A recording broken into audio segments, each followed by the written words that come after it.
हजरत जुलेखा मिस्र की एक बेहद हसीन औरत थीं। उन्होंने एक रात ख्वाब में एक हसीन और रोशन चेहरे वाले शख्स को देखा और उनसे पूछा, तुम कौन हो? उस शख्स ने जवाब दिया, मैं अजीज मिस्र हूँ। जुलेखा के दिल में उस ख्वाब की छवि बस गई और वह हर वक्त उसी के ख्यालों में रहने लगी। बड़े बड़े बादशाहों के शादी के पैगाम आए, लेकिन उन्होंने सबको ठुकरा दिया और ऐलान किया कि वह सिर्फ अजीज मिस्र से ही निकाह करेंगी। जब निकाह हुआ और उन्होंने अपने शौहर को देखा तो उन्हें एहसास हुआ कि यह वह शख्स नहीं है जिन्हें उन्होंने ख्वाब में देखा था।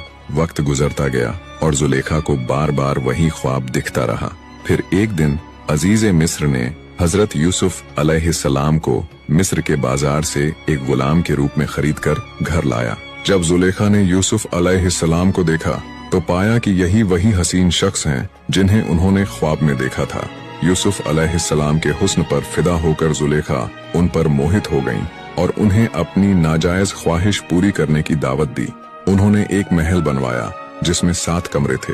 वह यूसुफ अलैहिस्सलाम को अंदर ले गईं और हर कमरे का दरवाजा बंद करती चली गईं।